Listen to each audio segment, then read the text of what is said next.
बंटी,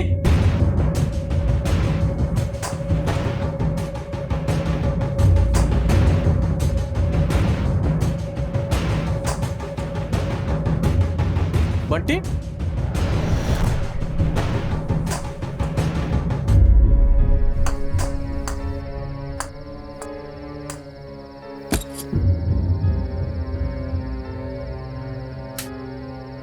बंटी, बंटी,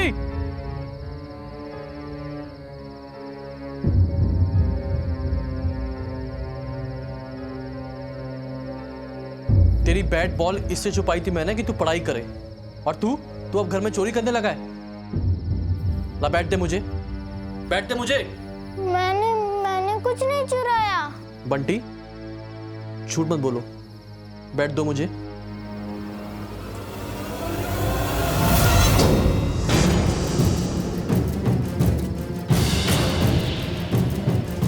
बंटी, ये कहां से मिला तुमको?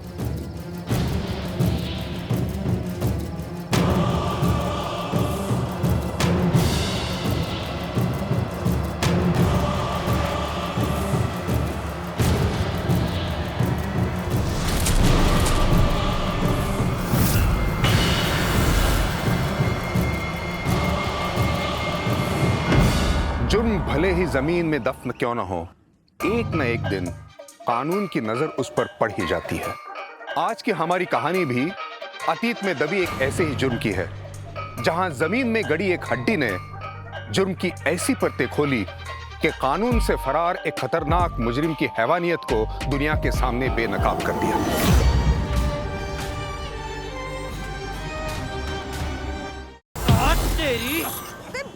तेरी हड्डी तोड़ूंगा तब समझ में आएगा तेरे को। अरे उदय, बनता है पागल हो क्या? जाने दो इसे। अरे ऐसे कैसे जाने दूं? ऐसे रात चलते गुंडों को कैसे सबक सिखाना है ना, मुझे अच्छे से पता है। ऐसी हालत करूंगा ना इसकी, लड़की को छेड़ना तो तू देखने की भी हिम्मत नहीं करेगा। उदय, उदय, नहीं, नहीं, फेंको उसे। भैया आपने बहुत अच्छा किया, ये लड़का आते जाते सबको छेड़ता है। हमारे पति में इतना हिम्मत का जो आप में है। Thank you.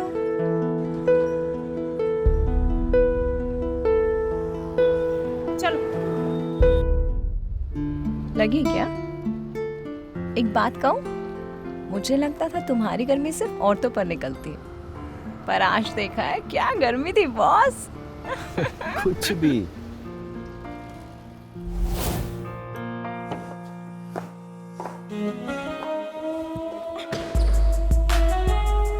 एनर्जी तो अभी भी बहुत बाकी है।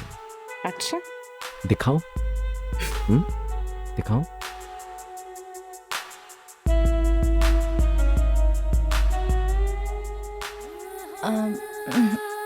मैं क्या कह रही थी कि ये सब तो हम ऑस्ट्रेलिया में भी कर सकते हैं। अभी चल के तुम्हारी वीजा एप्लीकेशन की जो फॉर्मेलिटीज रह गई है ना, वो पूरी कर लेते हैं, ठीक है?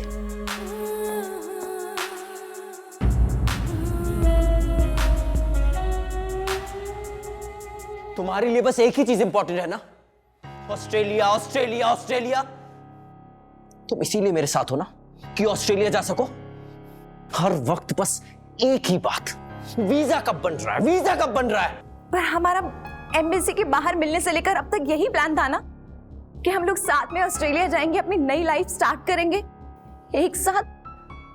फिर ये कैसे बिहेव कर रहे हो तुम?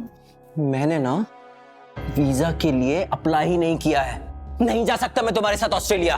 पर तुमने प्रॉमिस किया था कि ये न्यू ईयर हम सिडनी में साथ में मनाएंगे। मैंने अपने घर में झूठ बोला कि मैं अपनी दोस्त की शादी में आई और यहाँ से सिडनी जाऊंगी। फिर ऐसे क्यों बिहेव कर रहे हो तुम? मैं नहीं जा सकता तुम्हारे साथ ऑस्ट्रेलिया, मेरा पास्ट मेरा पीछा नहीं छोड़ेगा।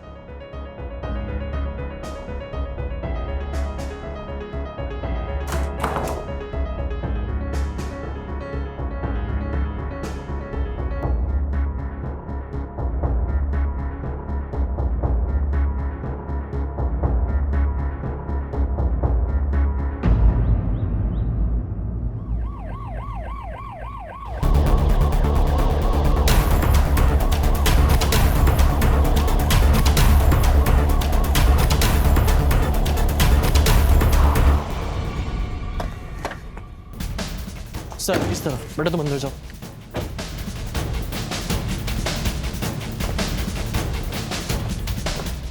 हाँ सर ये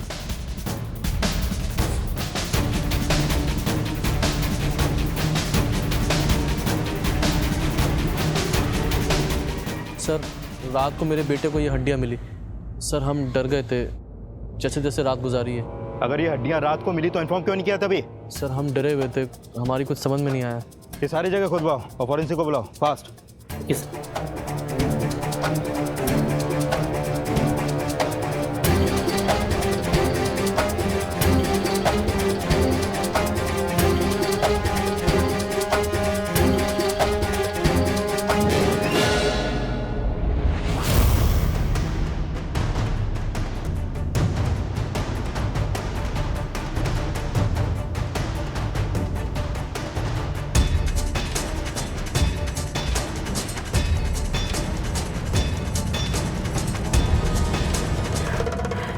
हाँ मम्मी, मैं अभी भी दिल्ली में ही हूँ।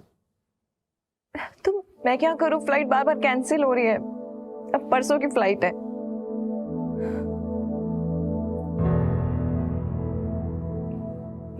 मम्मी मैं आपसे सिडनी पहुंच के बात करती हूँ।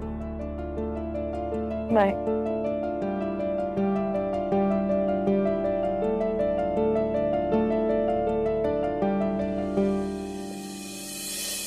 Hello sir. चेक।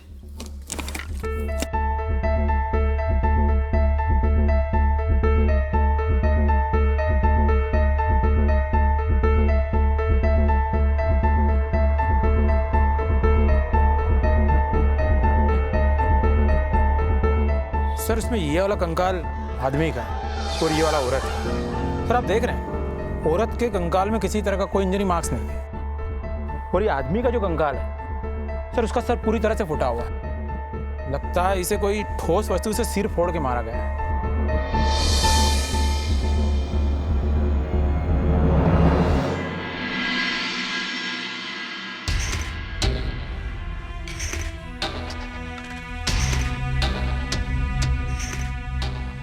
रायपुर रहते थे हम, हमेशा मम्मी पापा के साथ रहा। तो उस दिन जब मम्मी पापा हरिद्वार जा रहे थे तो बहुत खुश था मैं, इतना खुश कि जिस दिन वो गए उस दिन से हमने पार्टी शुरू कर दी। कुछ दिन की फ्रीडम जो मिली थी, कुछ दिनों तक रोज हमारे घर पे पार्टी होती थी। फ्रेंड्स, गर्लफ्रेंड, दिन रात पार्टी चलती थी।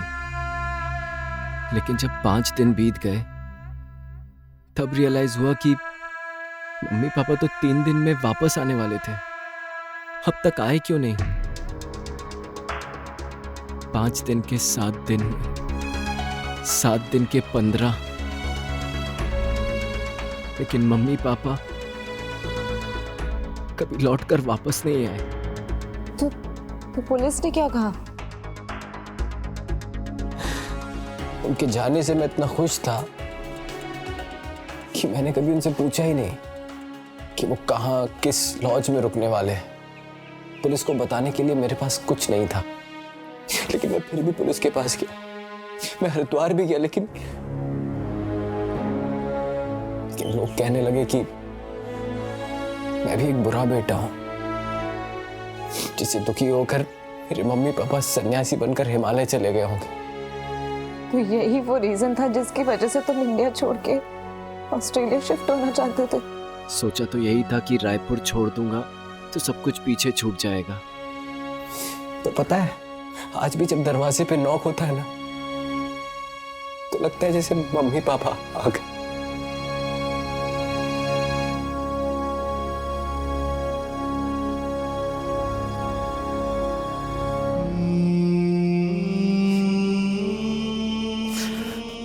पता है, मैंने अभी भी मम्मी पापा के कुछ कपड़े रखे हैं एक कबर्ड में, उनकी लास्ट निशानी। जब तो मुझे एम्बेसी के बाहर मिले ना तो मुझे लगा कि मेरी एक नई जिंदगी शुरू हो गई है। और कल रात वो फिर मेरे सपने में आए। अंकिता, मैं कहीं भी क्यों ना चला जाऊं, मेरा पास्ट मेरा पीछा नहीं छोड़ेगा अंकिता। कभी नहीं छोड़ेगा। आपसे पहले कौन रहता था यहाँ पर? सर कोई जवान सा लड़का था, उससे खरीदा था मैंने, तो बेचकर कहाँ गया उसका मुझे कुछ नहीं पता। अरे बुड्ढा बुड्ढी होंगे वो।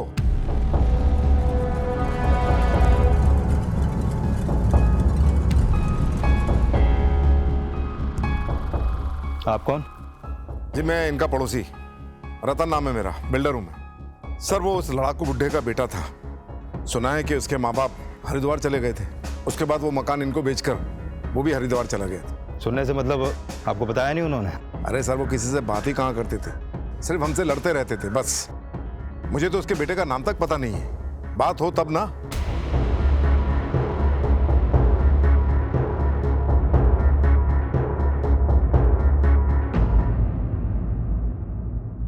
हम एक काम करते कि हम कल ही हरिद्वार चलते हैं। हाँ नहीं। क्यों नहीं? तुम उस वक्त अकेले थे, अब मैं तुम्हारे साथ हूँ, हम मिलकर ढूंढेंगे उन्हें ना। तुम्हें क्या लगता है मैंने उन्हें हरिद्वार में खोजने की कोशिश नहीं की होगी इतने सालों में? लेकिन हरिद्वार में खोजने का मतलब तो तब है ना जब वो हरिद्वार पहुंचे होंगे। मतलब? मुझे पता है सबके पीछे किसका हाथ है। किसका? रतन, हमारा पड़ोसी, बहुत बड़ा बिल्डर है। बोल साइन करेगा कि नहीं? करेगा नहीं करेगा? नहीं करेगा। पुलिस कंप्लेंट वापस नहीं लूंगा, साइन भी नहीं करूंगा। उसका एक प्रोजेक्ट हमारे पड़ोस में भी शुरू हुआ था। कंस्ट्रक्शन की वजह से गंदगी और शोर शराबे से पापा को बहुत प्रॉब्लम थी। कोर्ट का सहारा लेके पापा ने उसका प्रोजेक्ट तक रुकवा दिया था। बहुत नुकसान हुआ था रतन को पापा की वजह से। पापा के गायब होने के कुछ दिन बाद ही उसका प्रोजेक्ट दोबारा शुरू हो गया। तभी मैं समझ गया था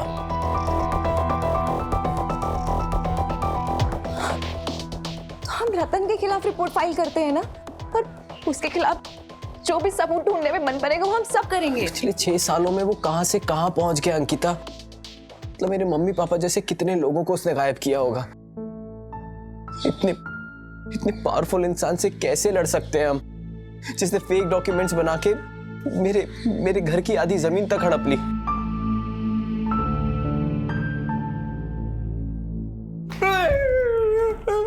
साले बुड्ढे, जब तक मार नहीं खाएगा जब तक बाज नहीं आएगा। पुलिस का डर दिखाता है मुझे, हैं? 3 बार जेल जाकर आया हूँ और ये टॉर्चर का तरीका ना मैंने वहीं से सीखा है। नहीं करेगा ना साइन? नहीं करेगा ना? बोल। साहब, बाहर पुलिस आई है। पुलिस आई है? पुलिस? ठीक है, तुम इससे साइन कराओ और मारते रहो इसे, लेकिन आवाज नहीं आनी चाहिए। कराओ साइन।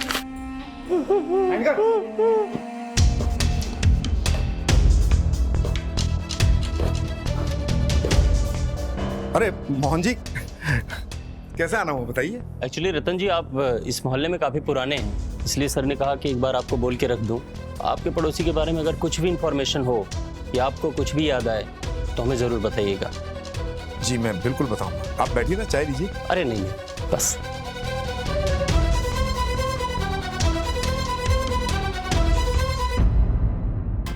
सर एक मिनट सर, मुझे एक बात याद आई है।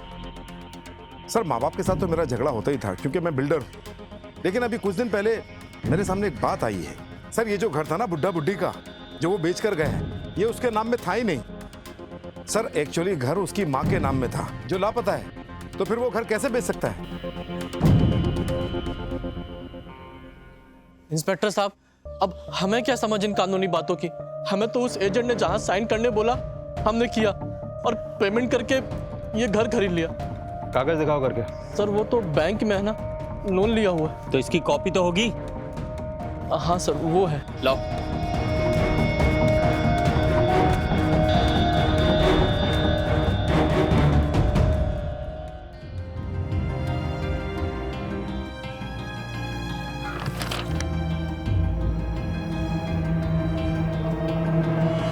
उर्मिला ठाकुर, ये तो उसकी माँ का डेथ सर्टिफिकेट है।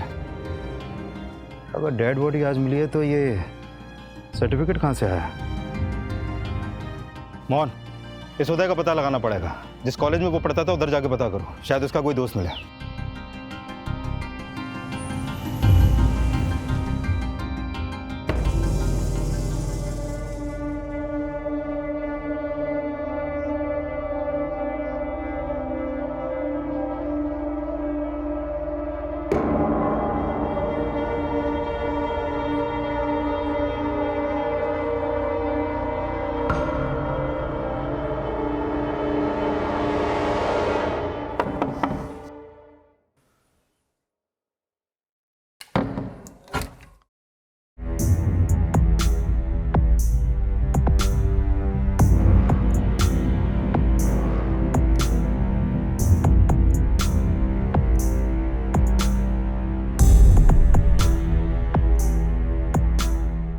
क्या हुआ उदय?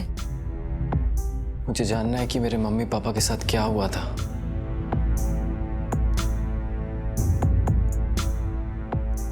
मैं लड़ूंगा अंकिता।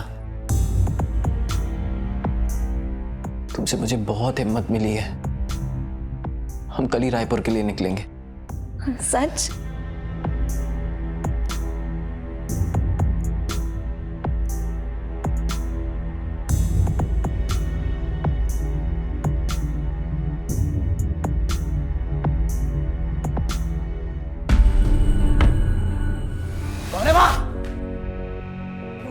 कोई नहीं है वहां पर। कोई था अंकिता यहाँ पे? कहीं वो सुबह वाला लफंगा तो नहीं है? उदय यहाँ कोई नहीं है। अरे यहाँ कोई नहीं है। अरे क्या तुम क्या? ये पकड़ो इधर आओ।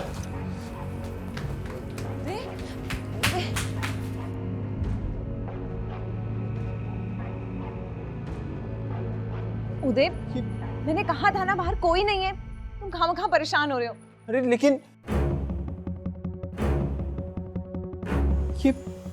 उदय, यहाँ कोई नहीं है। तुम्हें वहम हो रहा है। मैं कह रहा हूँ कोई था। उदय, यही था कोई।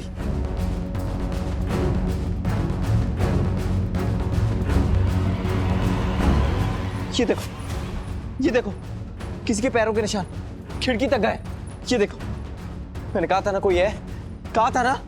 ये तो किसी लेडीज चप्पल के निशान है। ये उस आदमी के नहीं हो सकते। ये तो फिर निशा ही होगी। निशा? कौन निशा? निशा कौन है? कौन है? उदय, उदय, कौन है?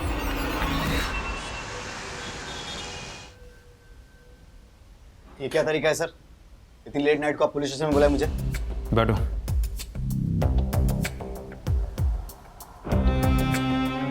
ये तुम्हारा कॉलेज फ्रेंड है ना?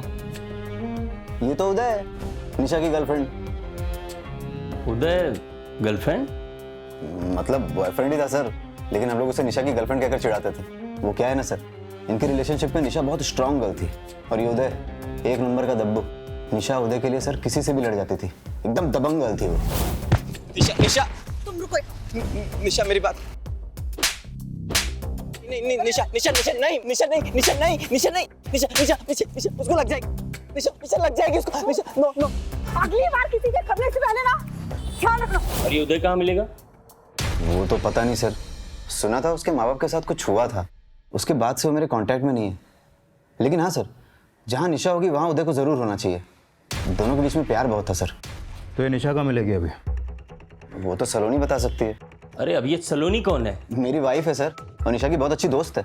मैं काम करता हूँ, उसे फोन करता हूँ, वो निशा के बारे में सब कुछ अच्छे से जानती है, वो आपको बता देगी। उदय, उदय, उदय मुझे बताओ ये निशा कौन है? उदय कौन है ये निशा? निशा मेरी एक्स। क्या? वो मम्मी पापा के गायब होने के बाद निशा ही मेरे साथ थी। उसने ही मुझे संभाला और हमारा रायपुर वाला घर बिकवाने में भी उसने हमारी मदद की। और फिर मैं उसके साथ दुर्ग शिफ्ट हो गया। लेकिन वो मेरे प्यार में इतना पागल हो गई थी कि उसने मेरा ऑफिस तक छोड़ा दिया। और कुछ दिन बाद तो उसने मेरा घर से निकलना भी बंद कर दिया था। मेरा दम घुटने लगा था अंकिता। लेकिन तुमसे मिलने से कुछ महीने पहले ही मैं उसे छोड़कर यहाँ बिलासपुर शिफ्ट हो गया।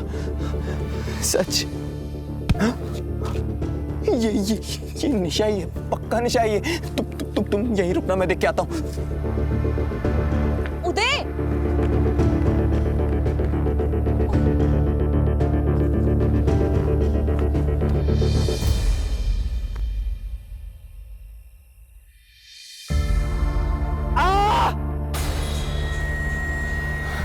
उदय, उदय,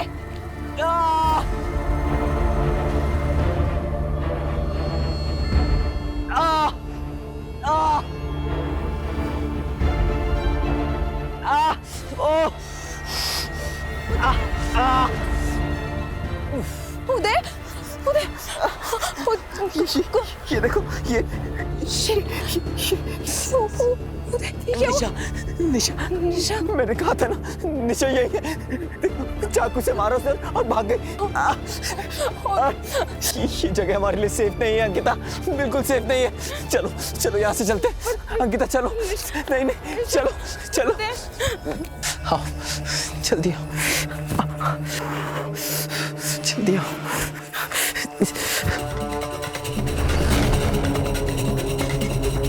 ये दरवाजा कैसे खुला है? मुझे अच्छे से याद है, मैंने बंद किया था। उदय, हम जल्दबाजी में निकले थे ना, तो हमसे ही खुला रह गया होगा। नहीं नहीं, अरे जल्दी आओ, जल्दी। दरवाजा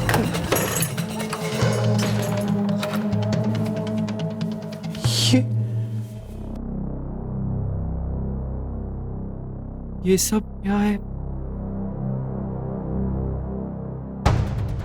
उदय, पीछे ये सब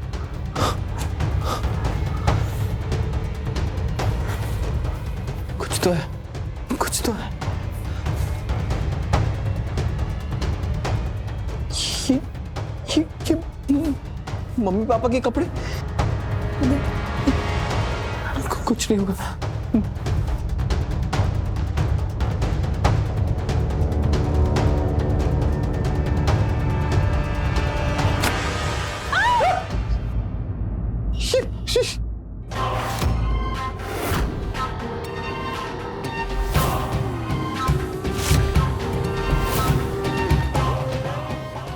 निशा ने किया ये सब।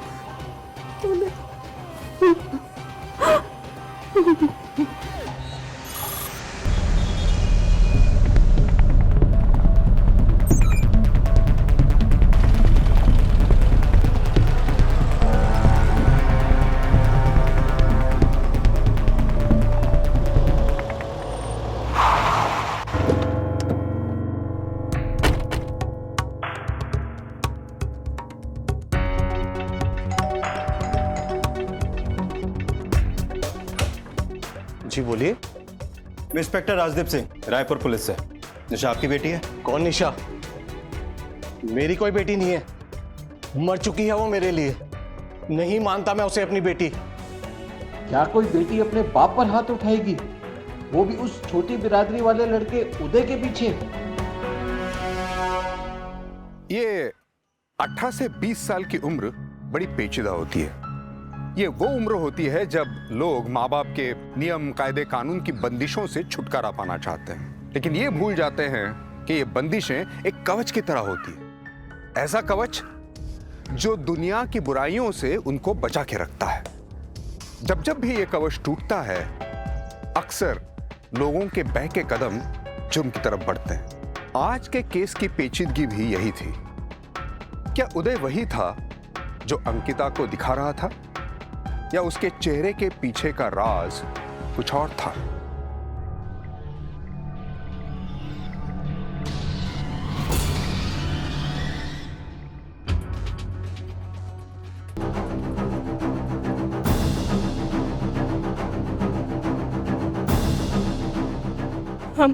हम पुलिस के पास चलते हैं ना।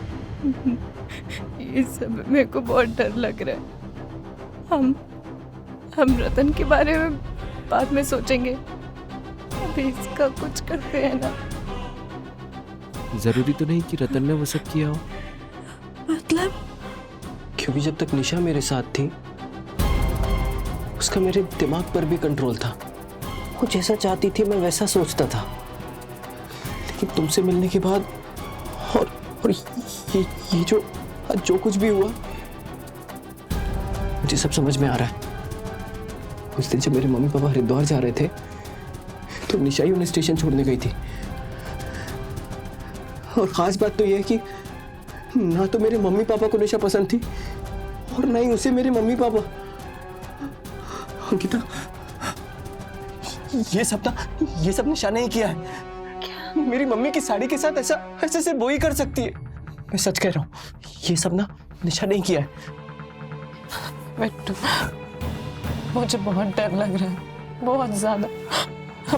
हम पुलिस के पास चलते हैं ना, और ये सब में नहीं पड़ना है। फिर हम सिडनी चले जाएंगे। नहीं, पुलिस के पास नहीं जा सकते हम। गए तो पुलिस अगर हमारी बात पे विश्वास नहीं किया और उल्टा केस हम पे ही हो गया तो सिडनी जाना हमेशा के लिए कैंसिल। फिर हम क्या करेंगे? हम तुम एक काम करो, मार्केट जाओ और सीमेंट लेकर आओ। पहले ना इस बॉडी को ठिकाने लगाते, उसके बाद सोचते कि क्या करना है। हाँ, तुम घबराओ मत, मैं हूं ना तुम्हारे साथ।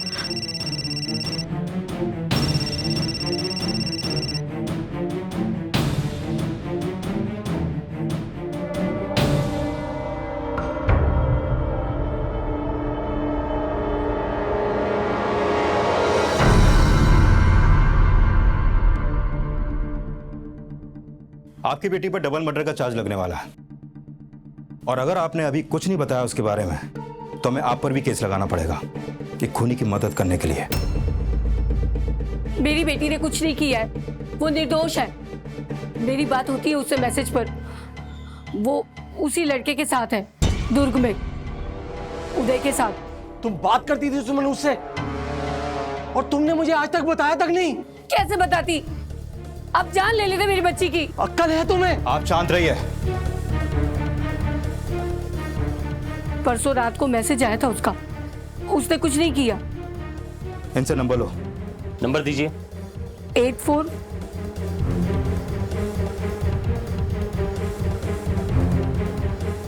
सर नंबर ऑफ आ रहा है। इसका नंबर ट्रैकिंग पे डालो और इसकी सारी लोकेशन ट्रेस करवाओ। Okay sir. अब मैं भी देखता हूं आखिर फरार कब तक रहेगी है।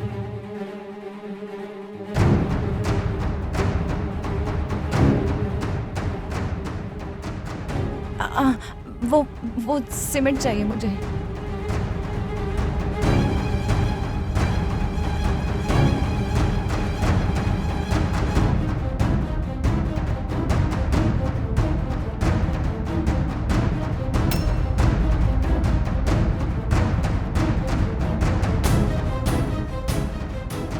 ₹200। हाँ? 200 रुपए। हाँ, ये लीजिए। ये पेपर मैं ले लूं? रख लो। Thank you.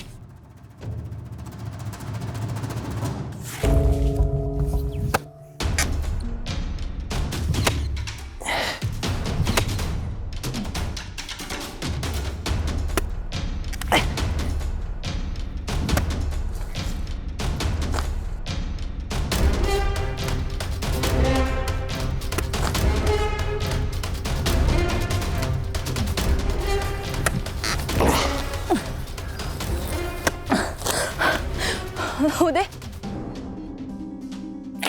ये देखो, ये क्या छपा है पेपर में? तुम्हारे मम्मी पापा की लाश मिली है, और वो भी तुम्हारे घर से। क्या है ये सब?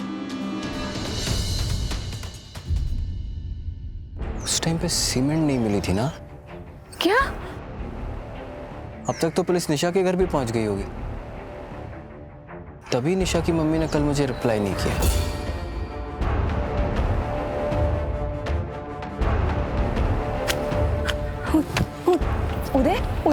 उदय, ये क्या हो गया? तुम एक ऐसी बातें कर रहे हो? उदय, कुछ बोलो ना, क्या हो गया?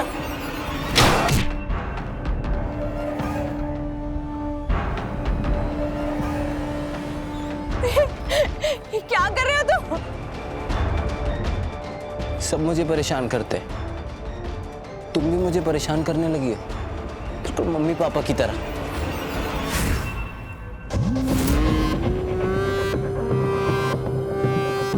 जॉब करेगा, पढ़ाई क्यों नहीं करता, पूछ पूछ के बहुत परेशान करते थे मुझे।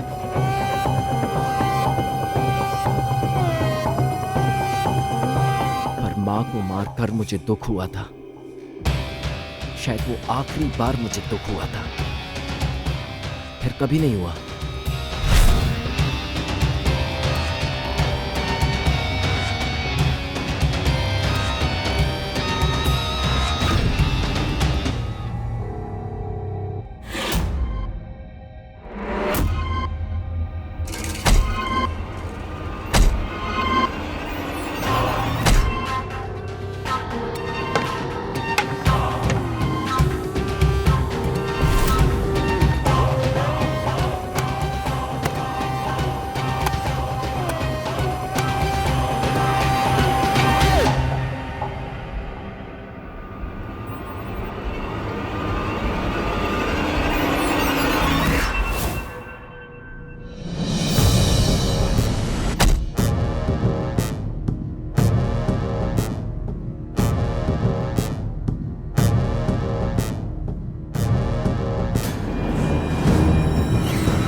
इसलिए निशा को भी मारना पड़ा। जीना आराम कर दिया था निशा ने मेरा। यहाँ मत जाओ, वहाँ मत जाओ, ये मत करो, वो मत करो। पागल हो गया था मैं। और तुम? तुम्हें भी बस ऑस्ट्रेलिया जाना है। ये तो चिंता ही नहीं है किसी को।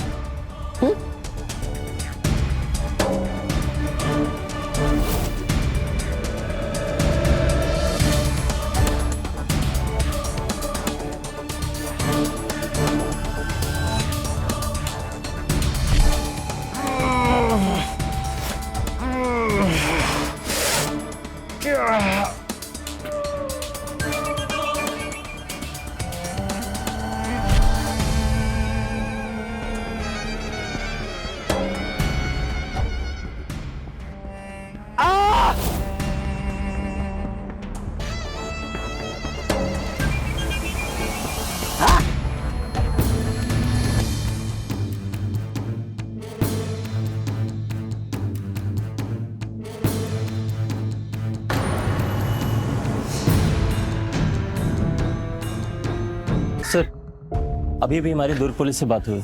उन्होंने बताया कि निशा के मम्मी ने जो एड्रेस दिया है उस एड्रेस पे तो फिलहाल अब कोई नहीं रह रहा है। और आस पड़ोस के लोगों ने बताया कि निशा और उदय दोनों साथ में रह तो रहे थे, पर पिछले 6 महीने से घर खाली पड़ा है सर। फोन ट्रैकिंग से कुछ पता चला? हाँ सर, निशा का नंबर लास्ट टाइम बिलासपुर में ऑन हुआ। बिलासपुर पुलिस को इन्फॉर्म करो और उनसे कहो कि लोकेशन पर वो सब नजर रखें, हमारे आने तक कोई एक्शन न ले। Okay sir.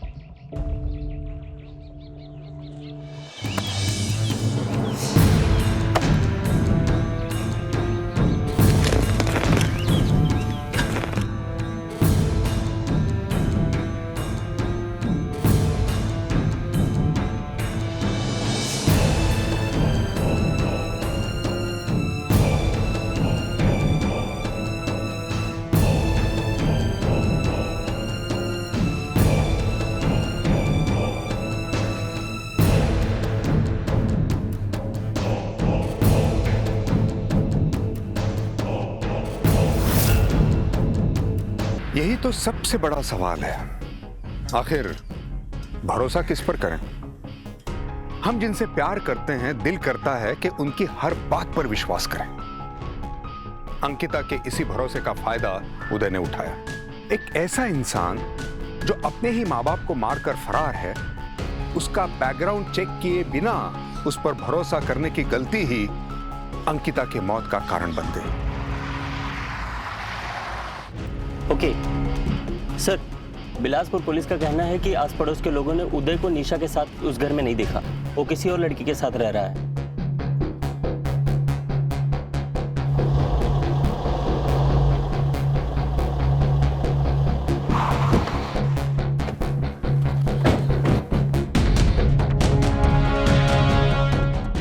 यहाँ तो ताला लगा है सर। उस तरफ देखो, शायद कोई और दरवाजा हो।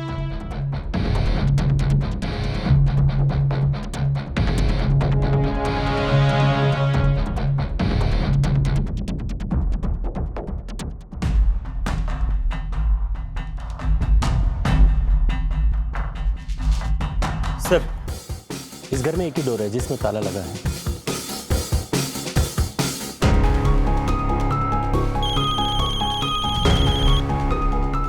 हेलो,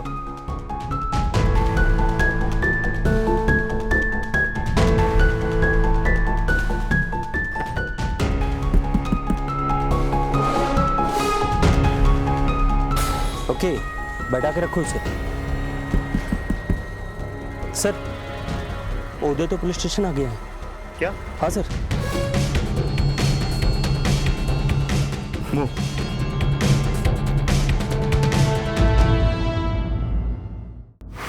आज न्यूज़पेपर में देखा कि मेरे मम्मी पापा की डेड बॉडी मिली हमारे ही पुराने घर में। सर, मुझे कंप्लेंट लिखानी उस धर्मपाल सिंह के खिलाफ। धर्मपाल सिंह? सर, मेरी गर्लफ्रेंड निशा के पापा, सर उन्होंने ही मारा है मेरे मम्मी पापा को।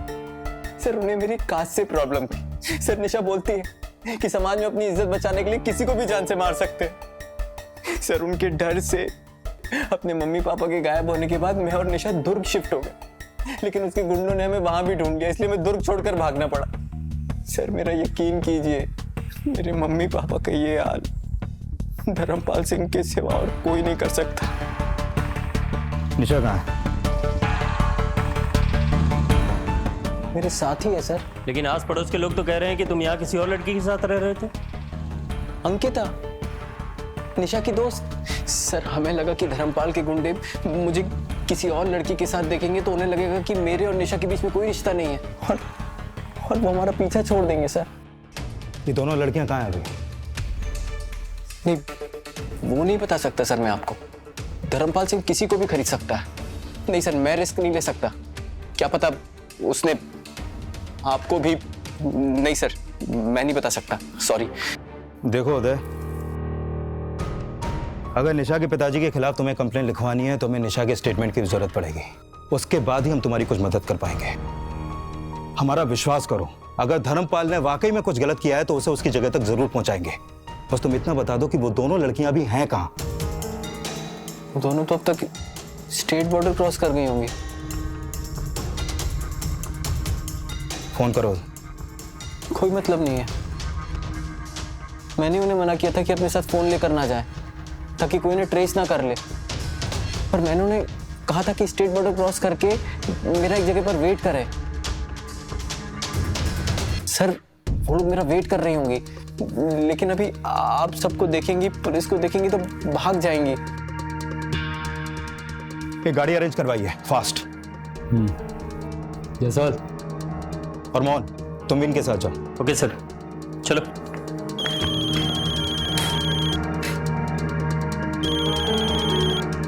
हेलो, दुर्ग के उदय और निशा के घर की फोटो मेरे पास आ गई, मैं आपको सेंड कर रहा हूँ। ठीक है। सिंह साहब, मैं समझता हूँ कि टिफिन तैयार होगा, क्यों ना लंच साथ में कर लें? ठीक है।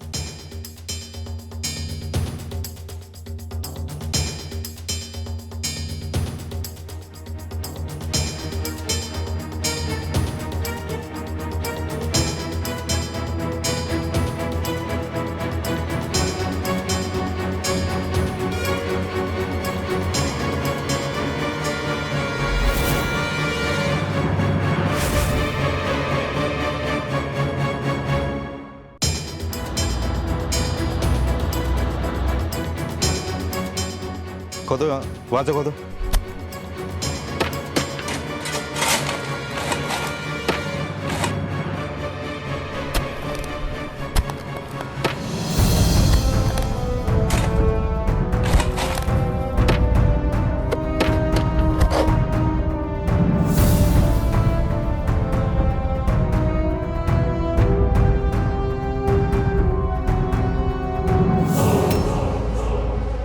एक मिनट।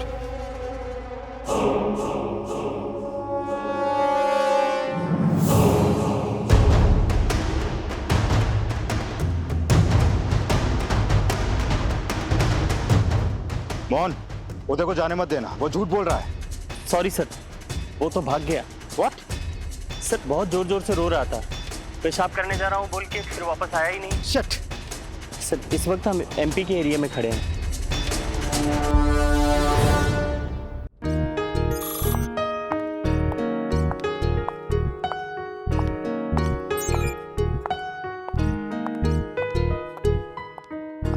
Excuse me?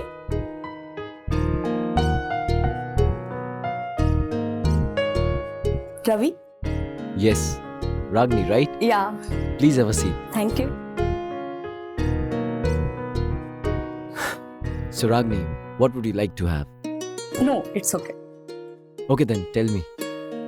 So, आप जैसे कॉर्पोरेट प्रोफेशनल लड़के को मुझ जैसे कॉलेज गर्ल में ऐसा क्या इंटरेस्टिंग लगा? मुझे ना हमेशा से ही एम्बिशियस गर्ल्स में इंटरेस्ट रहा है, जिनमें कुछ कर जाने की ललक हो, just like you. Oh thank you. तभी तो तुम्हारे लिए सोशल मीडिया पर हमने इतने सारे प्रोफाइल्स बनाए। यंग एम्बिशियस इंडिपेंडेंट गर्ल्स, यही तुम्हारा टाइप और पैटर्न है। ये क्या कर रही हो रागनी? नीचे करो, नीचे करो। तुम्हारा खेल खत्म मिस्टर उदय, आप थाने में ले जाओ उसे। चल। Thank you officer Ragini. No problem sir. नदी की छोटी मछली हो या समुद्र की शार्क, जाल में फंसाने के लिए दाना डालना ही पड़ता है। Finally we did it sir. Good job. Thank you. एक फरार अपराधी, आपका दोस्त, आपका प्रेमी किसी भी रूप में आपके सामने आ सकता है। वो बार बार झूठ का जाल बुनेगा और आपको गुमराह करेगा। अतीत में किए गए अपने जुर्म को छुपाने के लिए वो किसी भी हद तक जाएगा। उदय ने भी यही किया। उसने सिर्फ अपना हुलिया ही नहीं, अपना किरदार ही बदल दिया। बस एक चीज नहीं बदली, जुर्म करने की उसकी लत। बिना डरे वो बार बार जुर्म किए जा रहा था। बस ये भूल गया था कि 24 घंटे लगे या 24 साल, एक दिन उसे होना ही है गिरफ्तार।